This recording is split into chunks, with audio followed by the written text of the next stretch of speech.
Hola. ¿Comenzamos?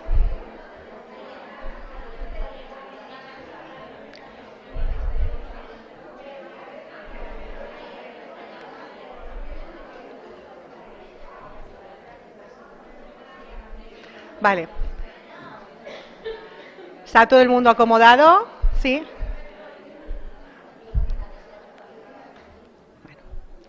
Bona vesprada a totes y a tots. Buenas tardes y bienvenidas y bienvenidos a nuestro Castell Palau. Un edificio del que estamos celebrando el 20 aniversario de su recuperación para el pueblo.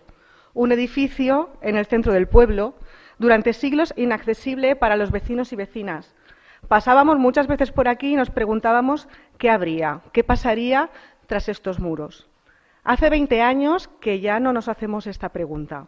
Las puertas están abiertas y estos gruesos muros albergan arte, cultura, música, conocimiento, educación, pensamiento feminista, feminismo. Hoy, mujeres y hombres, niñas y niños, entramos y salimos, disfrutamos y participamos de toda esta actividad. Un castell per al poble. Y hoy tenemos el honor y la gran fortuna de recibir en las salas de este castell a doña Amelia Valcárcel, filósofa, catedrática, escritora, feminista. Cuenta con un extenso y magnífico currículum y su trayectoria ha sido reconocida con numerosos e importantes premios y distinciones. En Alaquàs, el Consell Municipal de Les Dones otorga el premio Clara Campoamor, un galardón con el que reconocemos la trayectoria, la labor y las aportaciones de mujeres que inspiran a la comunidad, por su trascendencia, su preparación, su carrera profesional, por su espíritu emprendedor, por su lucha, sacrificio y servicio en el ámbito de la defensa de los derechos de las mujeres. Amelia Valcárcel fue galardonada en la primera edición de estos premios, en el año 2007. Es por ello que abre el Paseo Violeta, que hemos visitado hace unos momentos. Allí están los pasos de las mujeres galardonadas con el premio Clara Campoamor: Amelia Valcárcel, Emilia Caballero, Cristina del Valle, Ana Lluch, Carmen Alborch, María Rosalén, Mabel Lozano y Amelia Tiganus. El Paseo Violeta es un lugar de reconocimiento y visibilización de la contribución de las mujeres en el camino a la igualdad. Allí ponemos en valor sus huellas, la huella de esos pasos cap a la igualdad que trabajamos cada día. Y no es casualidad que la primera baldosa del Paseo Violeta sea la de doña Amelia Valcárcel, nuestra referente, maestra, guía en el camino a la igualdad, hacia una civilización feminista. Bienvenida a Alaquàs, Amelia. Gracias por señalarnos el camino. Gracias por esa fuerza incansable que nos contagia, que nos carga las pilas y nos anima a seguir caminando. Qué honor, qué suerte tenemos y qué ganas de escucharla. La civilización global y feminista, avanzando en el mundo por llegar. Amelia Valcárcel.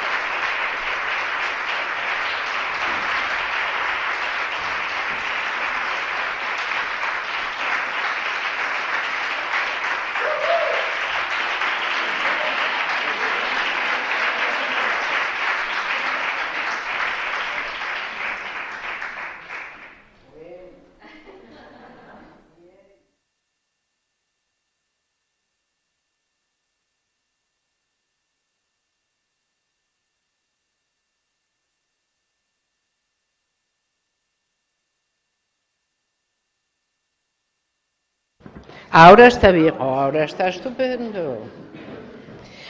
Decía yo que muy buenas tardes y que muchas gracias por este muy cálido recibimiento. Que intentaría estar de pie, aunque no aseguro poder lograrlo, porque así les veo y ustedes me ven mejor. Pero si veo que tanto esfuerzo este cuerpo mortal no lo soporta, me siento y ustedes hacen como que no se dan cuenta y asunto concluido. Me encanta estar aquí, me encanta verles, veo una enorme cantidad de amigas en este auditorio y este es un lugar, en efecto, donde yo ya he estado, que conozco y que quiero, y donde han estado también queridísimas amigas que ya no están con nosotras, pero a las que todas recordamos. Solo recordaré a una de ellas, a Carmen Alborg. Y bueno, pues es un poco sobrevuela, ¿no?, una especie de presencia suya. Yo al menos cada vez que vengo a Valencia lo noto, ¿no? Hay un sobrevolar de la presencia de Carmen en esto. Aquella maravillosa persona tan llena de gracia y de encanto, a la que es casi imposible imitar, ¿no? Casi imposible imitar, es muy difícil. Pero lo que nos ha reunido en todo caso aquí hoy es hablar de un asunto, me lo pidieron y así en efecto lo voy a tratar, que es el concepto de civilización feminista. ¿Por qué utilizar el concepto de civilización feminista y si este concepto es suficiente para explicar el momento en que el feminismo se encuentra en nuestros tipos sociales y políticos a día de hoy?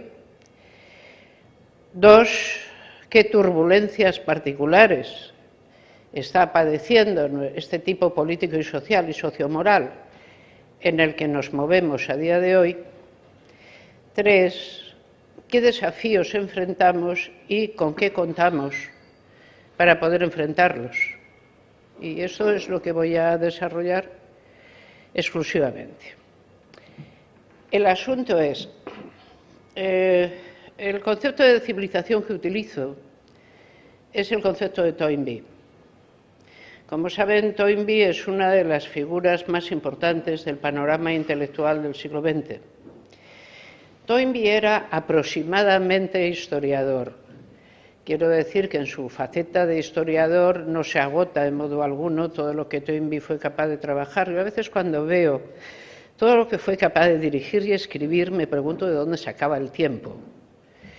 Toynbee fue alguien que tenía una madre historiadora, pero de esa historia que se hacía a principios del XX y se hizo también a finales del XIX, máxime en Inglaterra, que a la sazón todavía se creía una potencia mundial, y bueno, todavía hay alguien por allí que se lo cree, pero ya son las ganas de creérselo. En cualquier caso, su madre y otras personas con las que Toynbee, digamos, pasó su momento de formación, tenían la perspectiva de lo que llamamos la historia nacional. Es decir, la historia es la historia de la comunidad a la que pertenecemos y sirve para decir lo importante que es esta, lo que ha hecho en el pasado y, bueno, por qué está bien que sigamos allí, por qué tenemos que darle motivos de orgullo, ¿no? Y probablemente la primera negativa de Toynbee fue a cultivar esto porque lo encontraba como escaso para explicar el mundo en que vivimos. La idea de Toynbee es la siguiente: si dejamos que el mundo lo expliquen las ciencias nacientes, pónganse en 1920. Y las ciencias nacientes son las ciencias humanas que ahora conocemos más desarrolladas como sociología, por ejemplo, o la psicología social. Si dejamos que este tipo de saberes expliquen el mundo, nos perderemos una parte importante de él, porque nunca tomaremos un punto de vista lo bastante elevado como para ver realmente lo que sucede.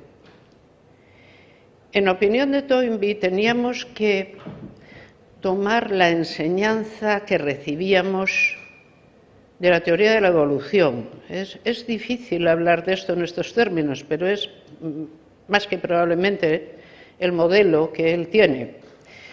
Esto es, debemos de calcular que las sociedades son una especie de organismos. ¿En quién se fijaba?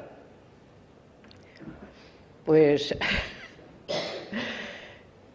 es una de las obras importantes de principios del siglo XX, una que se hace enormemente famosa y cuyo título, si no su autor, le sonará del todo, La decadencia de Occidente.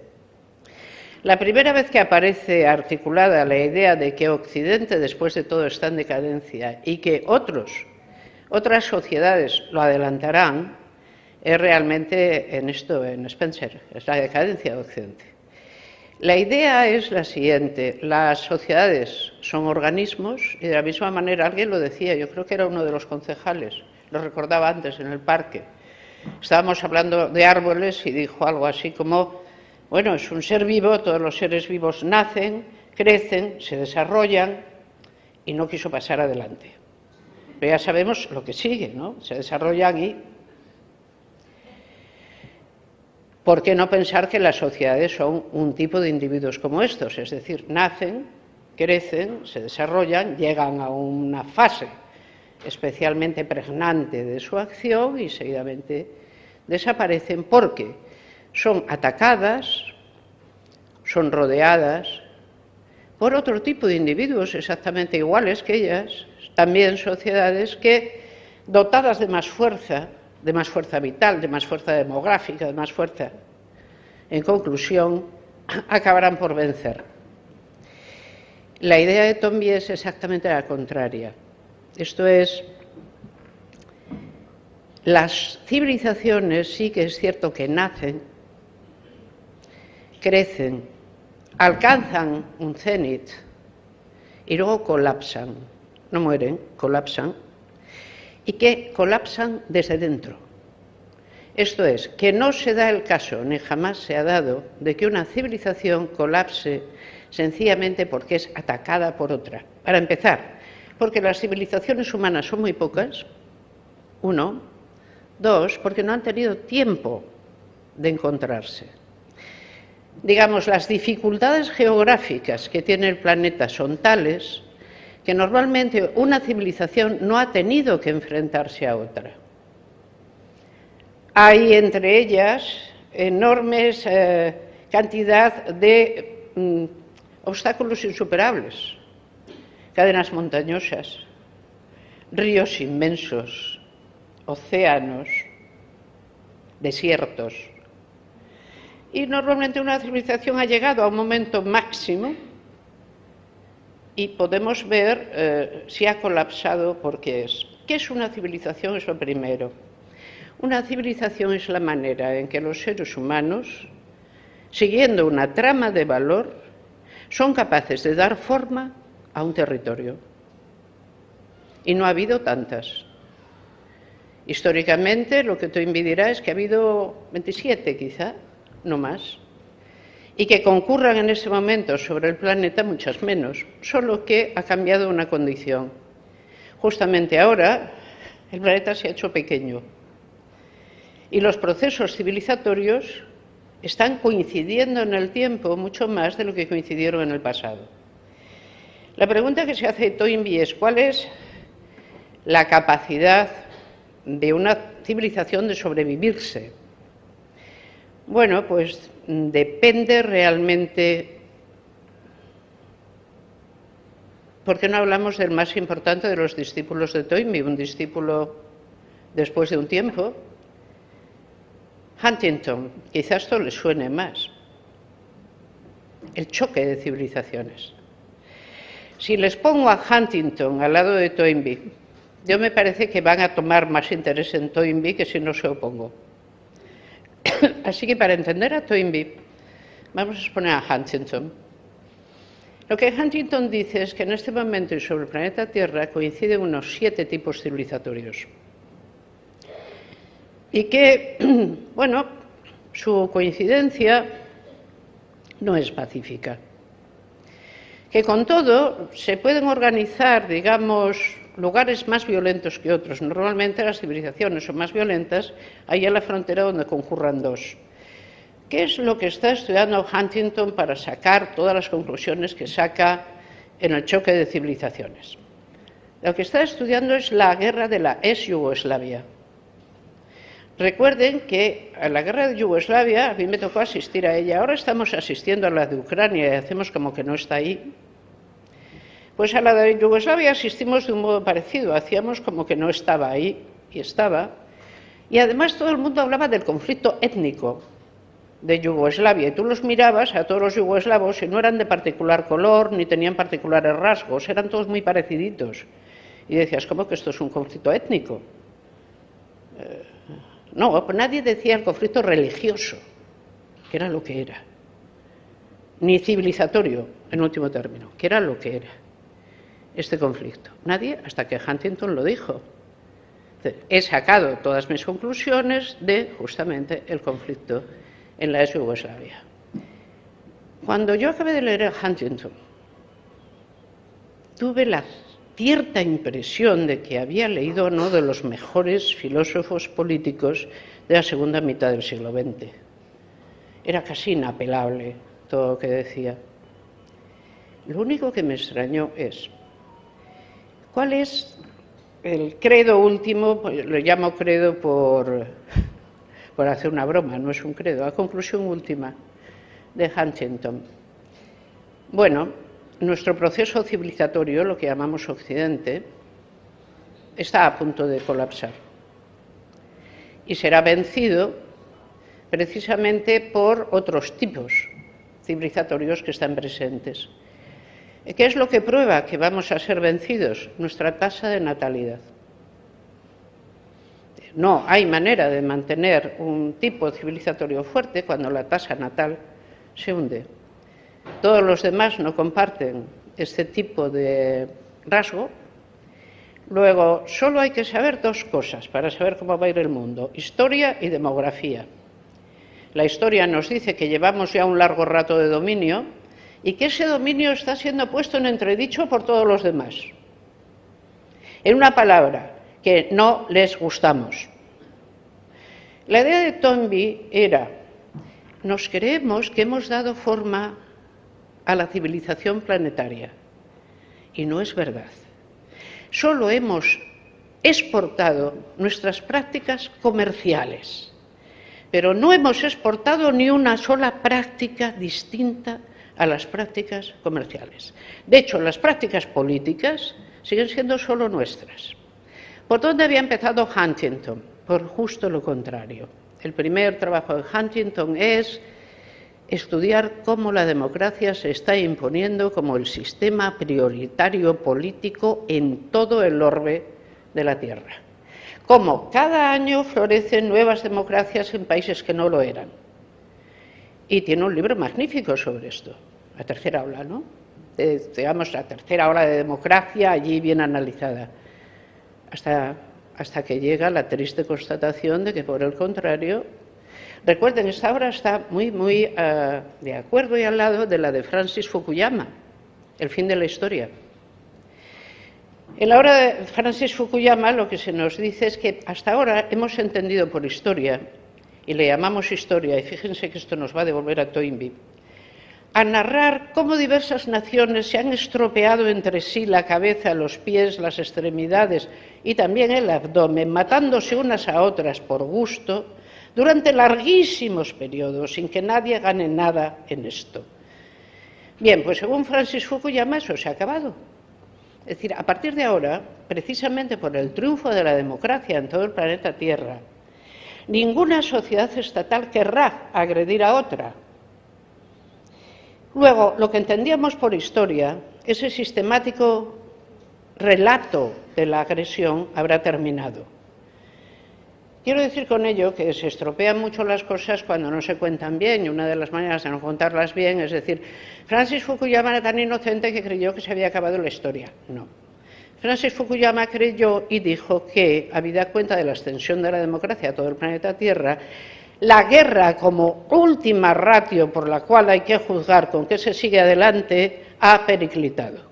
Y muy al contrario, entraremos en un terreno de consensos cada vez más amplios, para seguir existiendo como una humanidad distinta, que ha renunciado precisamente al uso de la violencia, excepto en lugares donde no pueda solventar una violencia que en efecto se instale. Y que todos nuestros mecanismos internacionales son, al fin y al cabo, maneras para impedir esas violencias allá donde se producen. Bien, siempre que en efecto el número de democracias aumente, pero aumenta. Desde luego, en los últimos 3 decenios, lo que podemos decir es que el número de democracias no aumenta. Es más, retrocede.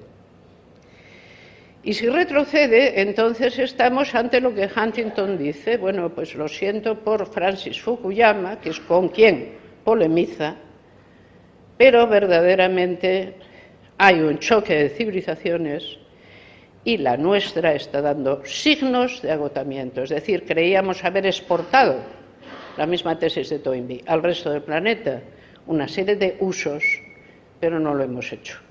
El resto del planeta se mantiene incólume y aunque nosotros, desde aquí, nosotros, entendido nosotros Occidente, hasta nosotras y Occidente, pensemos que lo que hemos logrado es gracias a que el resto del mundo ha entendido que nuestros valores son mejores. El resto del mundo no ha entendido eso. El resto del mundo ha entendido que nuestras armas son mejores y que por lo tanto tiene que producir otras iguales o mejores. Es decir, que el resto del mundo, en una cita terrible, nunca olvidará que nos hemos hecho cargo del mundo precisamente por nuestra superioridad en el manejo de la violencia organizada. Y que nosotros podemos imaginar que eso no es así, pero que el resto del mundo nunca lo pierde de vista. Es nuestra capacidad de violencia organizada la que nos ha hecho triunfar. Y en el momento que no la tengamos, todo el mundo, como era aquello que se decía del Imperio Español, que bien puedes España de 1000 modos, que lo que a todos tú quitaste sola, te puedan a ti sola quitar todos. Era un panorama terrible. Era un panorama terrible. Yo escuché algo que se levantó contra esto. Fue una de las mayores imbecilidades que he escuchado en mi vida. Se llamó la Alianza de Civilizaciones. Pero es que hay gente muy corta. Y no podemos evitarlo. O no nos dejan evitarlo. Si hay algo que las civilizaciones no hacen es aliarse, a no ser que vayan contra otra. Cada vez que vean que el dirigente chino va a Moscú, piensen que no van a comer bollos de crema. Hay algo más ahí que está en juego y que probablemente somos nosotros.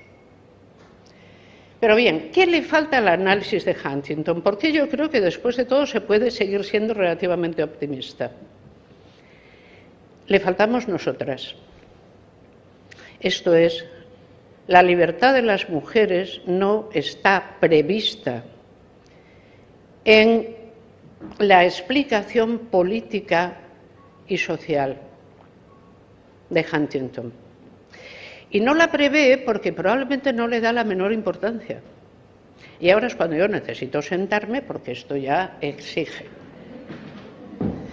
Pero con esta especie de proemio, creo que ya he logrado situarles de qué vamos. Vuelvo a Huntington solo un momento, pero para esto que es muy importante. Huntington dice, las civilizaciones son permeables a cualquier avance técnico y perfectamente impermeables a cualquier valor que no compartan. Por ir a citar a mi maestra Celia Morós, tú puedes perfectamente ser un ayatolá, estar en la dinámica, digamos, de tus ideas religiosas, probablemente sumamente turbadas a propósito de lo que es el mundo y lo que debe ser, pero si te convocan a una reunión de ayatolas no irás en burro, que es más o menos al territorio de movimiento que pertenecen las ideas que tienes. No tendrás ningún problema en coger un avión.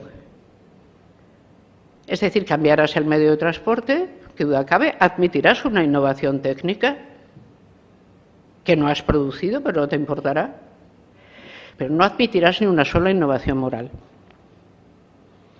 Por lo tanto, harás lo que sea, cualquier civilización es permeable a una innovación técnica. Pensemos, ninguna ha conseguido en efecto cerrar las innovaciones de tal manera que las otras no se hayan enterado. China descubre el papel. Poco después, Europa hace papel. Tiene la pólvora para uso recreativo. Bueno, en el sitio de Niebla, en la península ibérica, ya se usa la pólvora y no para uso recreativo. Tú innovas. La innovación técnica de Occidente es constante y no hay lugar en el mundo que no admita las innovaciones técnicas. El vehículo automóvil, automotor, díganme dónde no lo hay. La electricidad, esto, cualquier cosa. Inmediatamente, ¿qué se hará? ¿Cuál era la idea de los ilustrados, de la ilustración? Si hacemos avanzar la ciencia, en consecuencia también la técnica, las ideas de las que devienen la ciencia y la técnica acabarán por avanzar e instalarse en sociedades a las cuales, sin embargo, no son simpáticas. ¿Por qué? Dice, porque la misma ciencia como práctica obligará al cambio de esquemas mentales. No es verdad. La gente puede tener ordenadores para escribir en ellos los más viejos textos sagrados llenos de violencia hasta las cejas.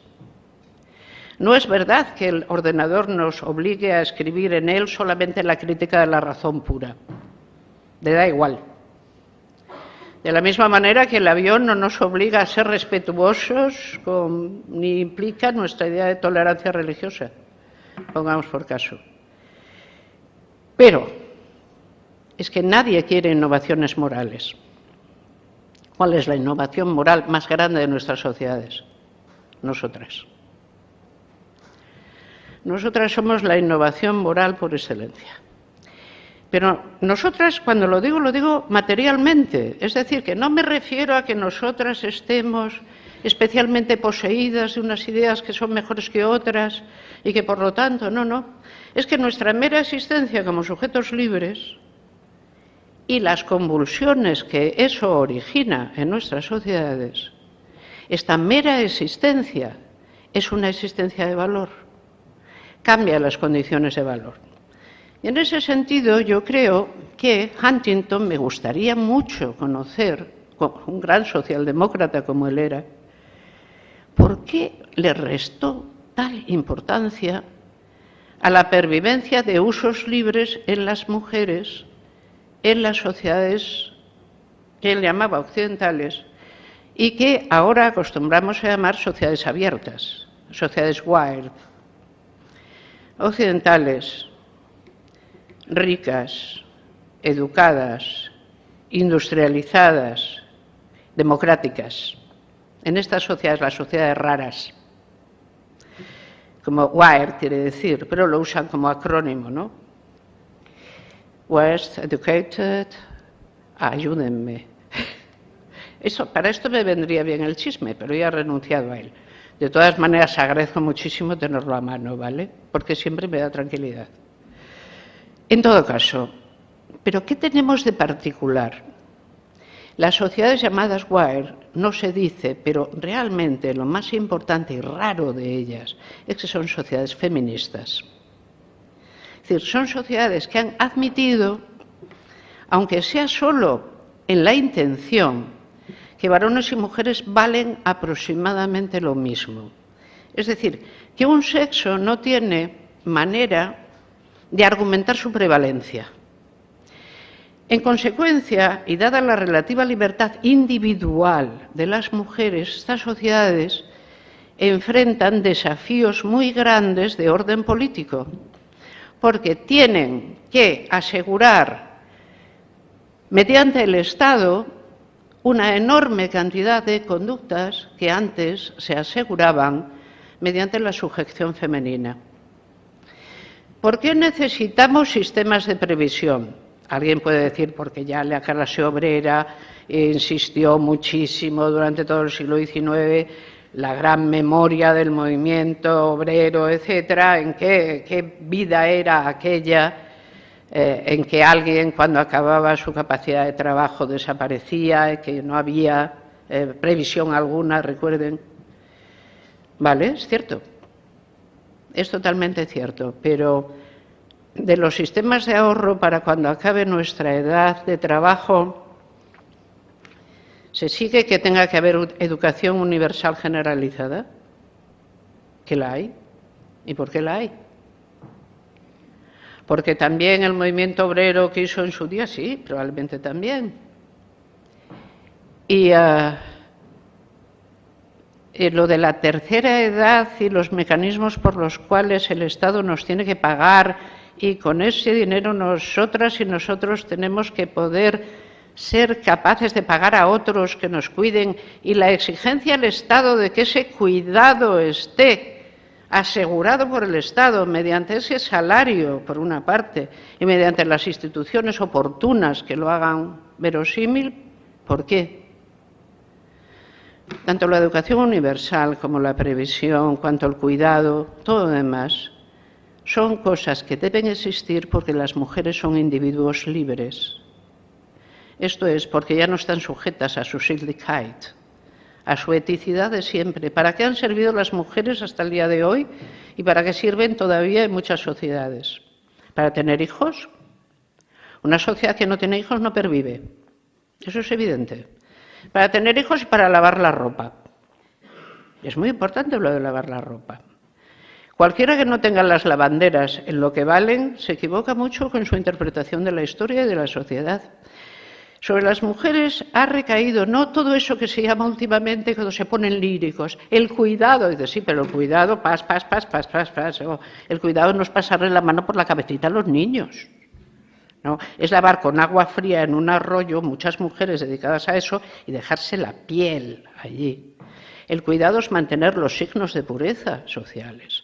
Y cualquiera que no sepa esto es que no ha leído un libro de antropología en su vida. Estamos llamando cuidado a una cursilería que no tiene nada que ver con el verdadero cuidado y con lo que ha sido el cuidado. Entonces, estamos ante un cambio de época propiciado por nuestras libertades. Y lo estamos haciendo de un modo tan pausado, tan como si fuera natural, que no nos damos casi cuenta ni nosotras que lo estamos protagonizando. Simplemente las madres han dejado de, cuando les nace una hija, decir, Dios mío, qué desgracia, ¿por qué me ha ocurrido esto? A pensar, uy, qué niña tan mona, ¿qué querrá ser de mayor? Las niñas no querían ser nada de mayores. No iban a cambiar nunca lo que iban a ser. Ya se sabía lo que eran.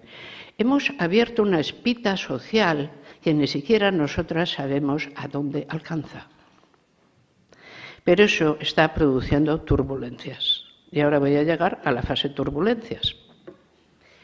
Tenemos dos maneras de pensar esta increíble revolución en los modales que significa la presencia de mujeres libres en el espacio público. Una es, bueno, esto es producto, como siempre, de la innovación social que ha llevado a estas cosas, pues por riqueza, Hay sociedades enormemente ricas que se plantean no llegar ahí en la vida, y no por eso son menos ricas. Probablemente es cierto que el machismo empobrece, pero no está claro que el feminismo enriquezca. Complica algo las cosas. Mientras, en efecto, tienes una gran riqueza heredada y tienes además una educación que es tan importante, que nos hace flexibles. ¿Para qué sirve la educación? ¿Para que recordemos bien el teorema de Pitágoras? Hombre, pues sí, pero no. En general, la educación nos vale para ser flexibles en situaciones que sin ella no tendrían solución. Un individuo no educado es un individuo muy poco flexible, que solo tiene detrás de sí la normativa de su grupo y lo que tiene que hacer es cumplirla. Y tiene muy poco mecanismo de escape para esquivarla. Pero la educación ha hecho de nosotros unas sociedades flexibles. Otra gente dirá, ¿qué flexibles? Lábiles. No, son flexibles, somos flexibles. Si no conocemos que la flexibilidad es una de nuestras fortalezas, nos estamos quitando una fortaleza que necesitaremos. Somos sociedades sumamente flexibles porque somos sociedades feministas, sobre todo somos sociedades feministas. Seamos una sociedad feminista aquella que admite o predica con el grado de verdad, que ya sabemos cuál es, que varones y mujeres valen lo mismo. Y que, por lo tanto, ninguno debe prevalecer en ningún ámbito por orden exclusivamente de su sexo. Es decir, porque su sexo sea valorativamente mejor de salida. No hay un sexo valorativamente mejor de salida. Turbulencia. ¿Cómo hemos intentado explicar esto? El feminismo ha utilizado conceptos. Y ha utilizado uno que las aquí presentes al menos conocerán perfectamente. Se llama género. Bueno, en realidad Celia Moros y yo lo llamábamos de otra manera, pero ahora esa parte la voy a evitar. En cualquier caso, para que alguna gente, la menos proclive, se diera cuenta de que después de todo ser mujer o ser varón no es una esencia, es decir, que no vienes con un programa de serie tan duro que no te puedas enfrentar socialmente a él para convertirlo en otra cosa, se decidió utilizar un concepto que viene directamente de la antropología. Quiero que pensemos dos cosas. Hay un gran clásico de la filosofía feminista que todo el mundo conocerá aquí, El segundo sexo de Simone de Beauvoir. Está publicado en 1949. Bien, hay un segundo clásico del que no hablamos casi nunca, Macho y hembra, de Margaret Mead, y está publicado en 1949.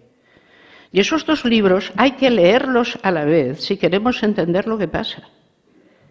Y si queremos entender lo que Margaret Mead intenta contar, dice, no hay sociedad humana que no distinga los papeles de los varones de los papeles de las mujeres y que no diga que sean, los de los varones son mejores y más importantes. La única sociedad que intenta romper eso es la nuestra.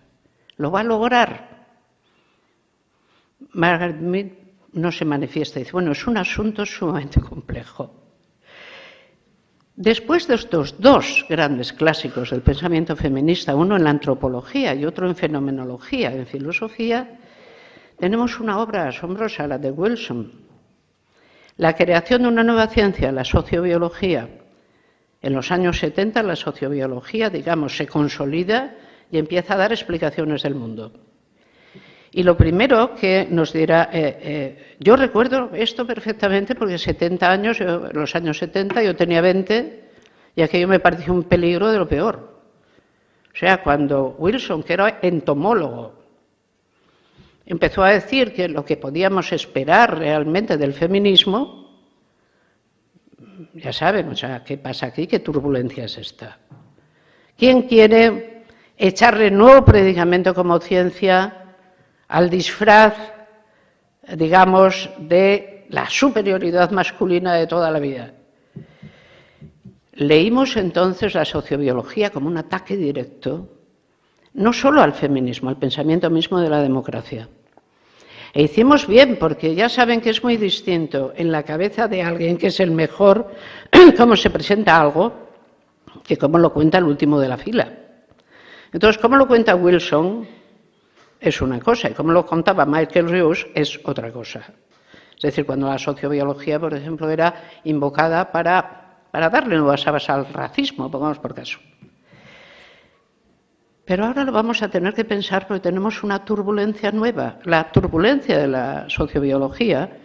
Yo creo que el feminismo no la enfrentó. El feminismo lo que hizo fue antropologizar, es decir, bueno, no hay nada de biología en lo que le ocurre a la dinámica de los sexos. No es la biología la que puede explicar esto. Los sexos son constructos, los construyen las sociedades. A la manera de construirlos le llamamos género. Entonces, el género es una normativa que se impone sobre el sexo y para cualquiera que no quiera entender el asunto es el sexo, macho y hembra. Le va quedando claro lo de macho y hembra, espera a saber si el otro asiente y dice, bueno, más o menos. Y los discordantes no hay, de momento. Sexo hay dos, macho y hembra, y entonces a cada uno según nace, la sociedad le dice, tú, como eres macho, harás esto, esto y lo otro, y serás superior a todas estas, que son hembras y que hacen esto, lo otro y de más allá. Y este es el orden social que tratamos de abatir.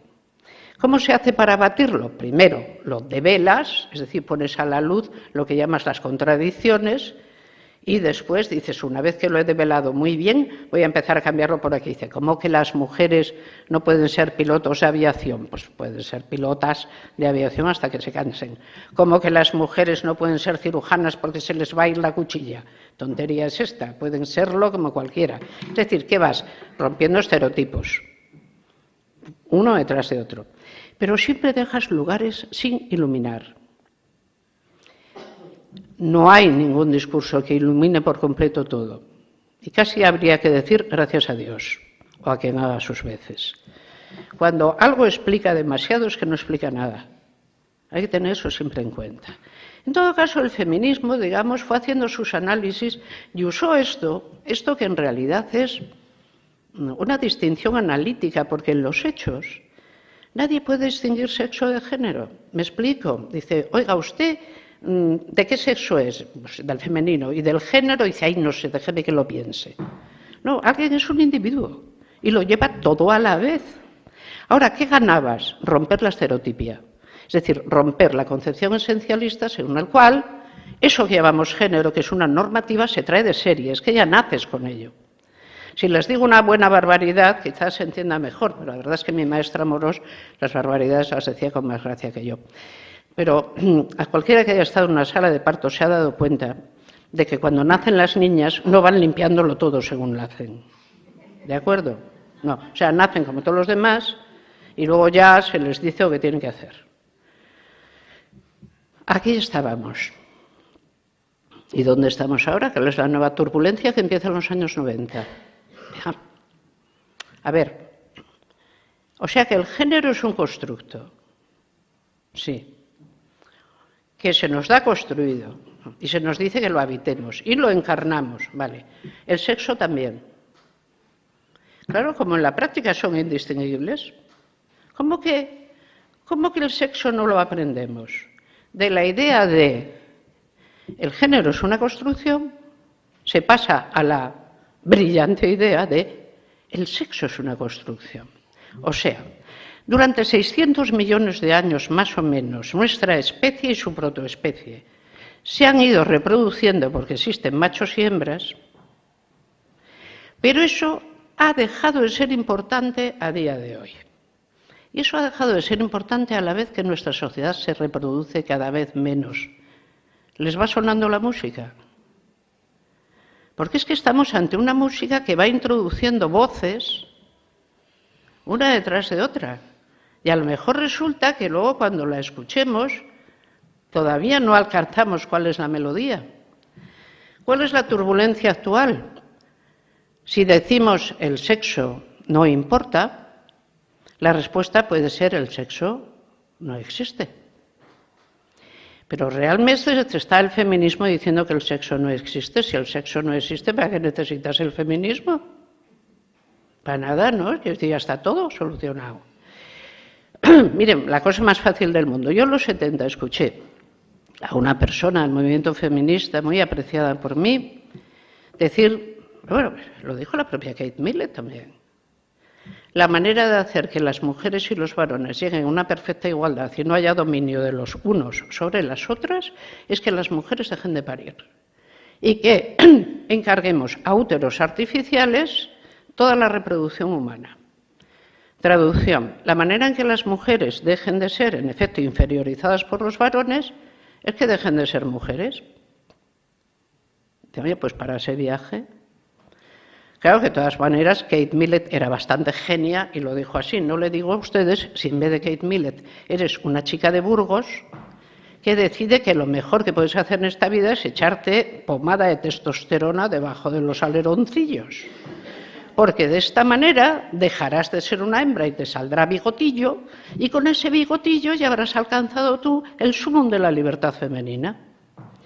O que de la misma persona salga la excelente idea de que la mejor manera de acabar con lo que llamamos patriarcado, esto es, el inargumentado dominio de los varones en todas las esferas sociales de importancia, se soluciona si en el carnet de identidad no consta el sexo de quien lo porta.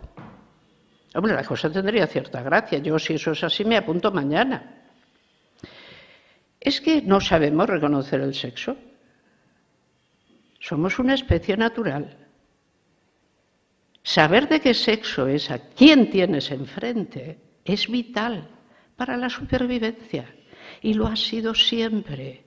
Razón por la cual, aunque se vista de lo que quiera, las feromonas nos dan indicaciones clarísimas de qué sexo es la persona que tenemos enfrente. No siempre nos hemos vestido igual.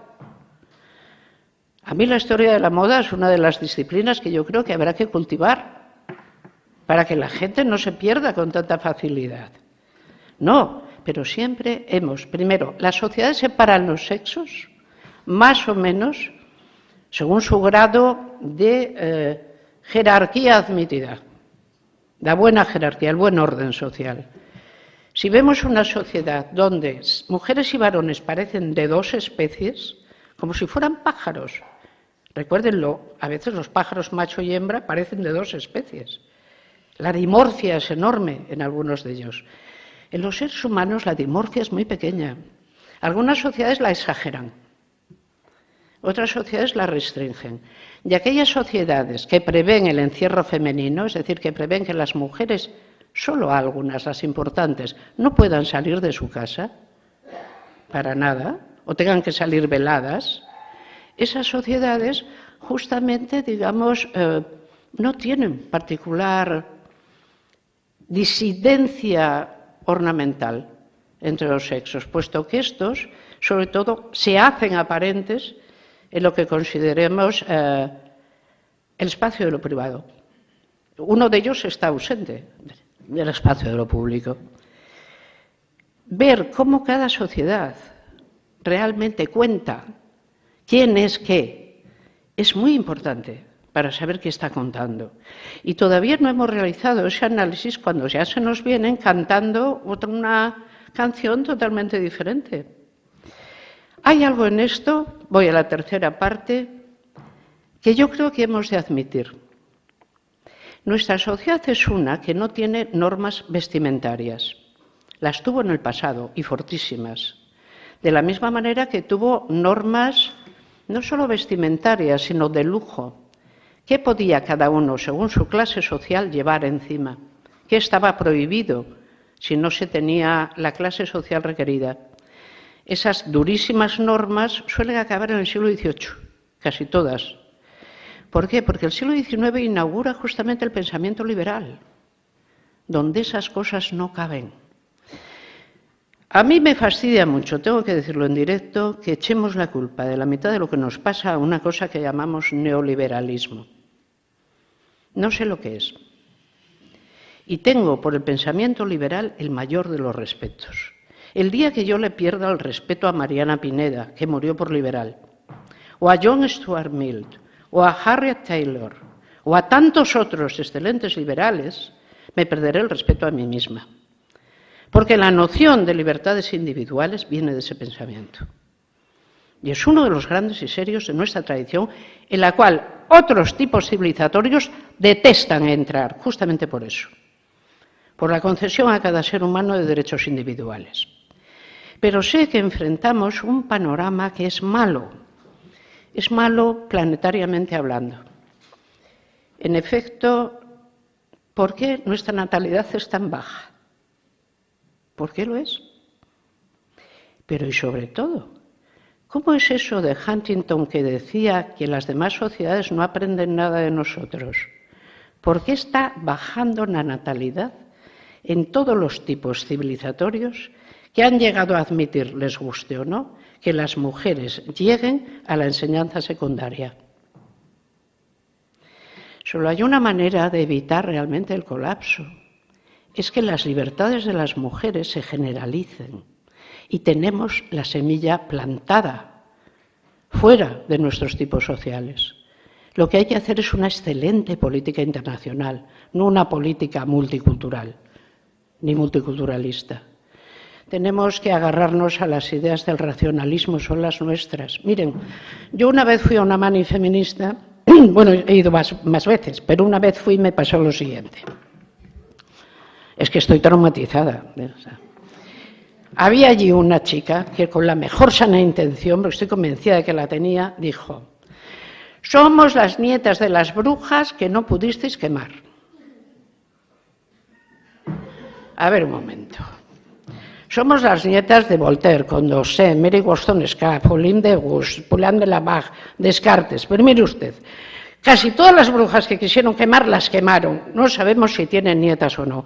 Pero no pertenecemos al mundo de la danza y de la sombra. Pertenecemos al mundo de la razón universal y el estudio.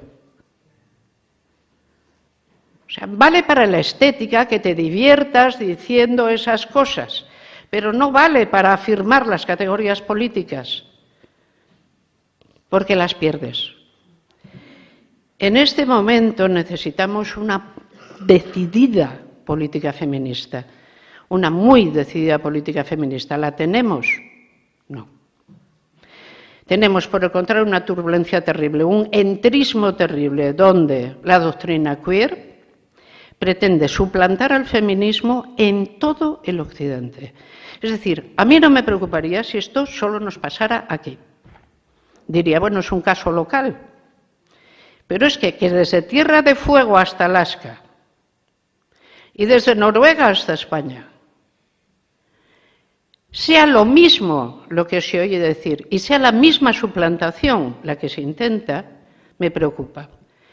Quizá hemos sido demasiado optimistas y pensado que después de todo ya habíamos vencido, es decir, que esto no tendría salidas que no habíamos podido imaginar, salidas laterales que no podíamos imaginar. Desde luego, antes de terminar, les dejo esta cosa como reflexión, sobre todo por si podemos luego intercambiar opiniones. Nadie podría entender la llamada doctrina queer sin el feminismo. Solo concurre en aquellas sociedades donde el feminismo se ha asentado previamente. Luego, de alguna manera, es hijo suyo. Esto es una cosa que tenemos que saber. No nos podemos decir, no lo conocemos de nada, ha ocurrido de pronto, ha bajado del cielo. No. Porque a veces, vosotras, sobre todo las queridas compañeras LG, sin T, las queridas compañeras LG, sois las primeras que decís, ¿cómo es posible? Y decís más, les hemos estado apoyando siempre. ¿Qué pasa? Pero realmente apoyabais ¿qué? Es decir, el feminismo lo que ha apoyado es los roles, si son construidos, si no son fijos, si son esenciales, deben ser tenidos en lo que son, una cierta convención. Si esto es así, la homofilia no es ninguna atrocidad, ni ningún horrible pecado, ni ningún asunto contra natura. Es una cosa corriente, absolutamente corriente. Ahí habéis estado, ¿no? ¿Me podéis decir dónde estamos ahora? Y antes de eso, ¿alguien me puede abrir esta botella? Es muy importante porque hay de todo, ¿eh? Hay instrumental, hay botella. De verdad. Es muy necesario el agua. Muchas gracias. Con un pequeño sorbo bastará.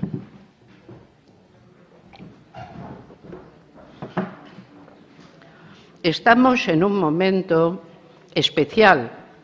Podemos alegrarnos y decir qué maravilloso es poder vivir un momento especial en la historia de las ideas y de las prácticas morales. No os preocupéis, tenemos especialidad para un largo rato. Lo van a poder vivir, vamos a vivir nosotras, nuestras hijas, las nietas y hasta una gente que no conocemos de nada. Porque esto no solo pone en cuestión cosas, es que desvía la corriente principal de acción. Y por eso el feminismo, termino, ha tenido últimamente que recordar una cosa. El feminismo es, y sobre todo es, una agenda. Es qué transformaciones queremos que socialmente se produzcan para que nuestra individualidad libre siga existiendo. Y sabemos muy bien cuál es esta agenda. La agenda no pasa por ninguno de lo que Marcela Lagarde llamó los cautiverios de las mujeres. La prostitución. La libertad individual de las mujeres no es compatible con un mundo donde exista la prostitución. Y se puede decir, pero si ellas quieren y lo llamamos de otra manera, dice, hombre, especializados en poner nombres distintos a las cosas y que las cosas no cambien, está muy bien, pero es difícil tragar, ¿eh? No. Sí, hombre, desde que la prostitución se llama trabajo sexual a que no hay clubes de alterne por las carreteras. ¿Os habéis fijado que han desaparecido todos? Porque ahora es trabajo sexual. Y dentro de poco, como nos dejemos, una diplomatura. Desde Flora Tristán, el feminismo es abolicionista y vio siempre la esclavitud a la que muchas mujeres eran obligadas para mantener las convenciones sociales. Pero eso que sucedía en el siglo XIX, ¿por qué sucede cuando las mujeres son libres?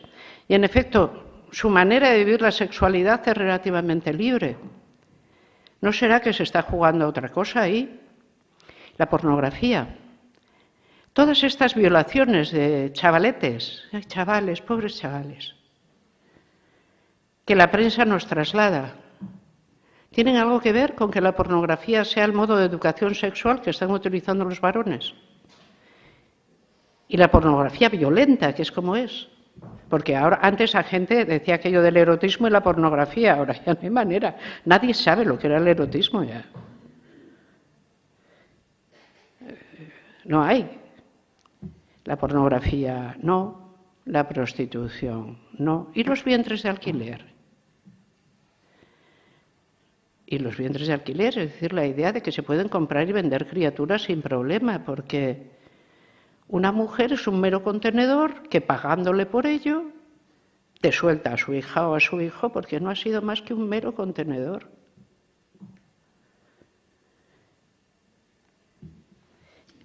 Y el sexo no existe, como todo el mundo sabe. No, el sexo es una cosa que te atribuyen. Según naces hay un sexador que dice, hombre, esto es así. Pues miren, no, no, no y no. Una civilización feminista exige acabar con amplios sistemas de minoración del sexo femenino en su conjunto, aunque a ti personalmente no te ha tocado ser minorada, pero que funcionan para asegurar todavía la buena jerarquía. Y tienen que desaparecer, porque además son indignos. Son indignos en lo que el feminismo es de fondo, que es un humanismo perfectamente asentado. Claro que entonces, ¿qué mayor problema que asistir a la entrada de un periodo transhumanista, no humanista? En este momento, la enemistad que el feminismo tiene ya no niega el nombre, dice directamente, es que el humanismo ha periclitado, ahora vamos a vivir en el transhumanismo. Dice, ¿y de qué se trata? Dice, no, intervendremos en nuestros cuerpos hasta cansar, haremos todas las mutilaciones hasta cansar y, por supuesto, mantendremos todos los cautiverios, pero los adornaremos con el nombre de libertad. Y si cuela bien. ¿Quiénes se oponen a que esto cuele?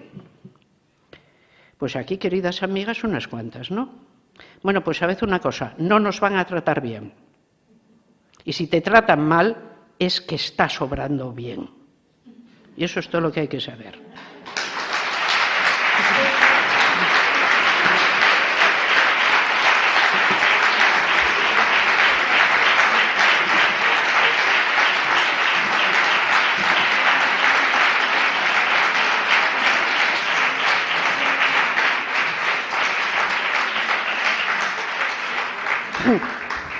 Alcalde, te pido tu venia. ¿Crees que podemos disfrutar de unos minutos para...? Muchas gracias.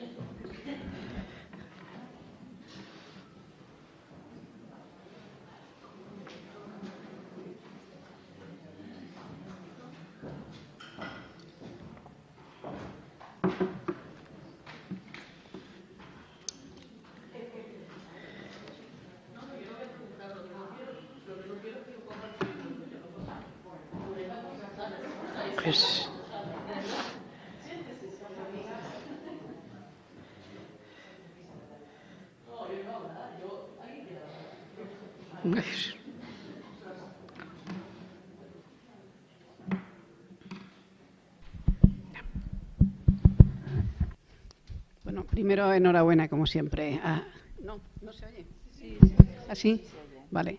Que primero enhorabuena, como siempre, Amelia, porque es un disfrute y creo que estaremos todas y todos de acuerdo. Yo creo que has señalado, entre muchas de las cosas que has señalado importante, a mí me gustaría acentuar dos. Y es que lo has dicho hasta el final. Existen en nuestro análisis una serie de latiguillos, lo que tú has dicho. El peligro es el neoliberalismo, el peligro es ese individuo propietario, capitalista, etcétera, etcétera.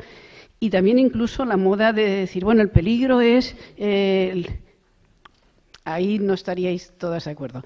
El posmodernismo odioso.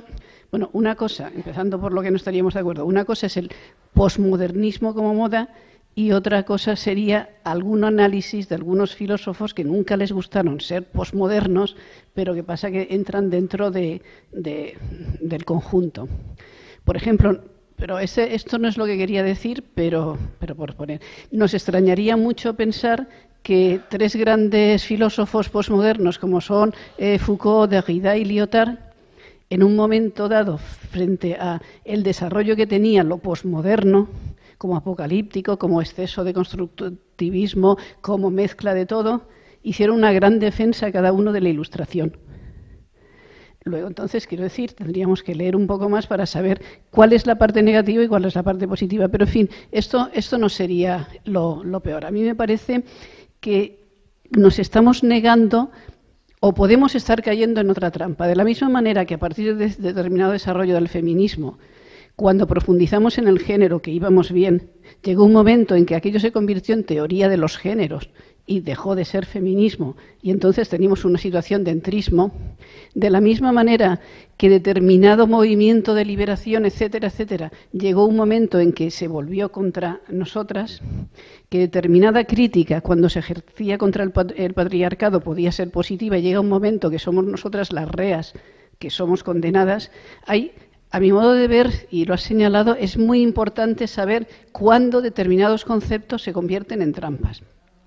Y con respecto a lo que tú has dicho, el que determinadas corrientes queer, etcétera, de entrismo, transactivistas y transhumanistas, confluyan con el neoliberalismo, lo único que quiere decir, a mi modo de ver, es que el neoliberalismo está detrás y que es muy listo y que se aprovecha de todo. Pero no podemos perder cuál es la línea conceptual desde nuestro propio desarrollo feminista y de izquierdas, donde la cosa empezó a cambiarse. Entonces, para mí, hablar de simplemente todo eso es causa del neoliberalismo, es un equívoco, porque gran parte de la derecha no sabía ni de lo que estaban hablando hasta que nos lo hemos contado nosotros. Por lo tanto, ese no sería la causa. Pero más me parece peligroso el demonizar al individuo. En casi todos los libros actualmente que se leen está esa denominación del individuo propietario, qué malo es ser individualista, realmente es que no tenemos esa visión de conjunto. Ojo, porque como acaba de decir Amelia, las mujeres solo hemos logrado y estamos en vías todavía de lograr nuestra emancipación si somos individuos libres. Luego, si ahora nos vuelven a convencer que lo comunitario, y además pensada que suena lo comunitario, es donde debemos estar, volveremos a caer en otra serie de las trampas.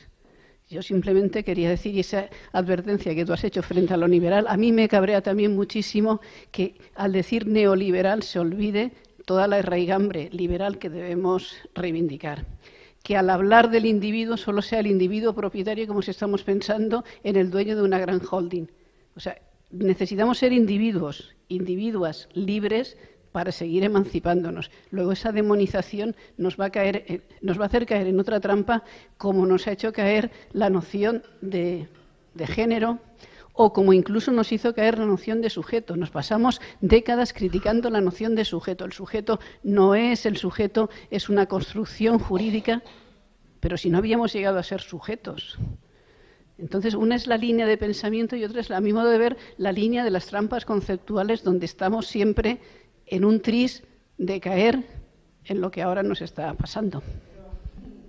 lo que nos está pasando tiene aspectos en los cuales es delirante. A mí hay dos. Primero, me preocupa la extensión. Es decir, que de verdad, desde Tierra de Fuego a Alaska y desde Noruega a Cádiz, toda una serie de ideas empíricamente imposibles se extiendan como si se llamaran unas a otras, es sorprendente, ya exige pensarlo. ¿Qué pasa? ¿Por qué esto? Pero es que esas ideas tienen trazos delirantes evidentes.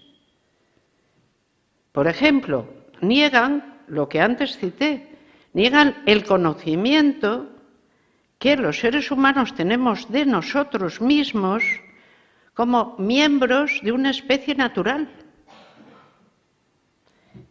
Es como si radicaran. Yo siempre que veo concurrir al irracionalismo, pensemos, el feminismo ha enfrentado cosas tan raras como estas, otra vez al menos.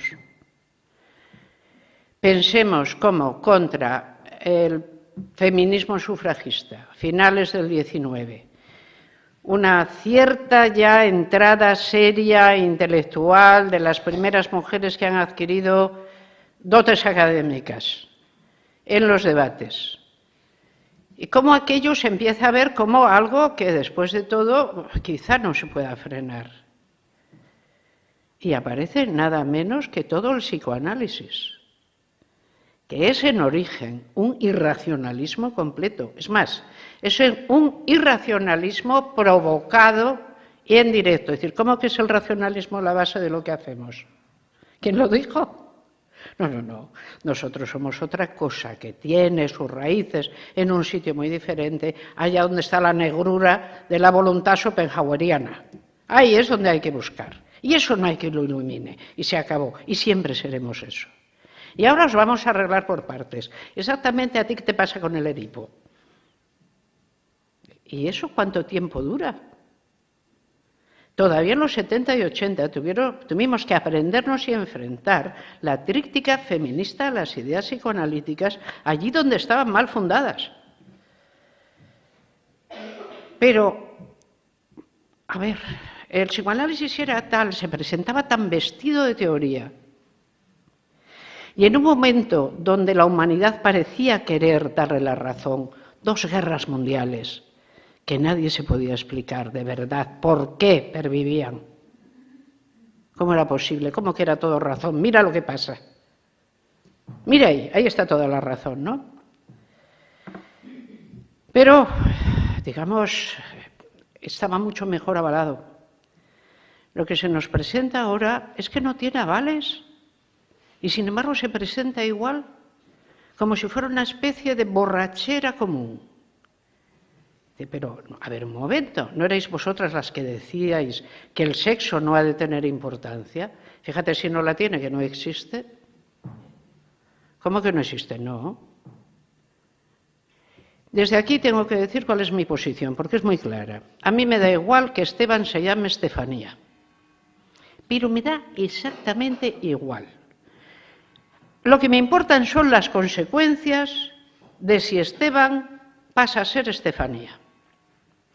Si Esteban se llama Estefanía y compite en el deporte con una Estefanía de verdad, no.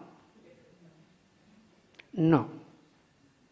Sencillamente los cuerpos masculinos ya tienen mayor musculatura en el 8º mes fetal. No hay que tener particulares conocimientos, ¿vale? Con la embriología. Es así.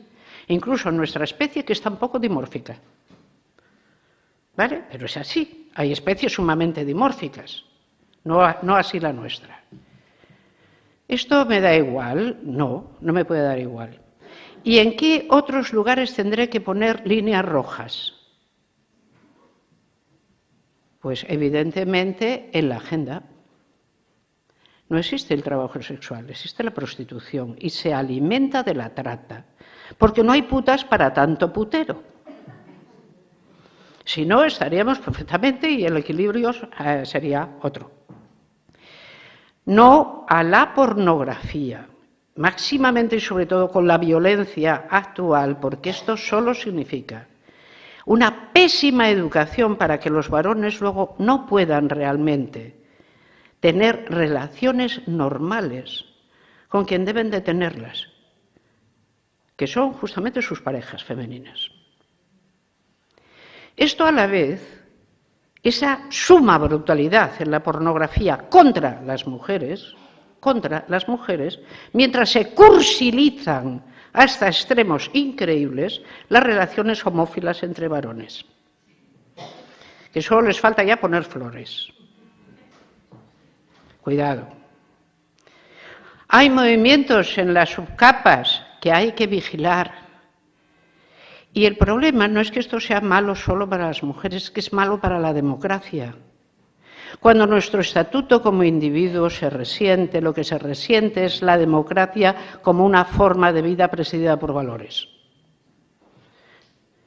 No estamos hablando de que simplemente no nos convenga algo, es que no le conviene a nadie lo que no nos conviene.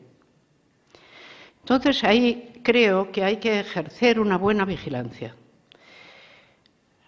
Estábamos en la agenda de la paridad, no la hemos logrado, y tenemos una agenda sobrevenida, durísima, pero que tiene fases de delirio. Claro, la manera de interpretar las fases de delirio es, a Rosa le doy la razón ahora mismo, concluir que solo nos parecen delirantes, en realidad están presididas por un abusivo espíritu económico.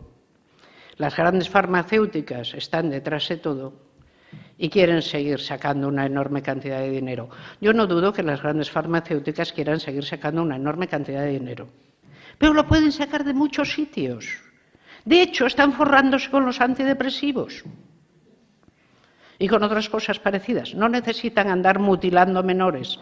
No creo que realmente lo quieran hacer.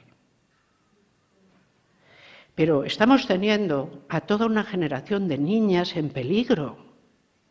Niñas que sí creen que el sexo se puede cambiar y que creen que sometiéndose a mutilaciones lo cambiarán, cuando lo que tendrán serán un cuerpo con anorgasmia para siempre y sin deseo. ¿Es que no es la especie humana capaz de imaginar una vida donde a la vez el sexo sea placentero y las mujeres sean libres? Para ser libre te tienes que convertir en algo que no te puedes de ninguna manera convertir, que es imposible. Estas niñas que aparecen y dicen que quieren mutilarse el pecho a los 14 años, a los 13, o usar tal tipo de artilugios que les puedan producir muerte celular. Yo he leído a veces a esta gente que propicia estas locuras y he guardado algunas de las cosas que dicen porque son tan descabelladas, cuando no tan malvadas, que cuando logremos parar esta locura dirán que no las han dicho. He leído, ¿qué más da si se cortan el pecho a los 14 años? Si a los 18 no están de acuerdo, que se lo vuelvan a poner. ¿Para llevar 2 plásticos como tú? No estamos hablando de eso. Hay mucho que aprender todavía, pero hay mucha crueldad suelta. Me va a permitir que no quiero decir más. Hay mucha crueldad suelta y las mujeres tenemos el deber de no soportar la crueldad. Nunca. Nada más.